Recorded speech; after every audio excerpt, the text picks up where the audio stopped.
2026 is going to be an incredible year for history museums. Here's what you need to know. Hi, I'm historian John Marks, and one of the most interesting things I'm seeing in history lately is just how many history museums are slated to open, reopen, or be completely reimagined in the coming year. As we enter into the 250th anniversary year, these museums aren't just planning celebrations. Many of them are being totally reinvented to meet this moment.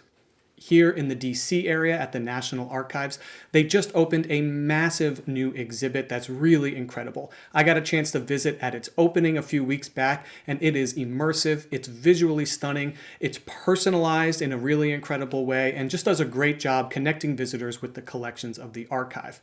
Down the road at George Washington's Mount Vernon, they just reopened the historic mansion after a huge restoration and preservation project. Next year, they'll also open a new exhibit in their museum exploring the life and legacy of George Washington. And last summer, they opened up a new exhibit in the historic area exploring the lives of enslaved people at Mount Vernon. Down in Atlanta, the National Center for Civil and Human Rights also just reopened after a major expansion. They have new galleries on Reconstruction, on global human rights, and on civic action, connecting the past and the present in a really interesting way. But there's also work happening at the state level. There's a bunch of new state museums that are going to be opening in 2026. Out in Montana, the brand new Montana Heritage Center just opened. It's a really interesting new place. They worked closely with tribal communities in developing it. Some of their galleries were curated directly by Native community members.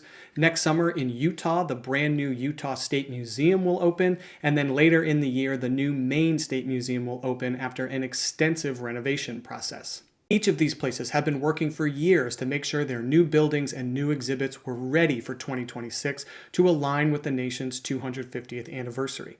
These places aren't just betting that there's going to be an increased appetite for history in 2026, they're betting that Americans want to see history that is engaging, immersive, thoughtful, honest, not something that is sanitized or simplistic.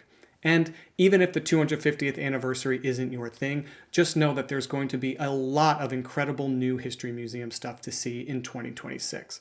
That's one of the most interesting things I'm seeing in history lately. If there's some museum or exhibit that you're especially excited to see, please let me know in the comments below and follow along for more.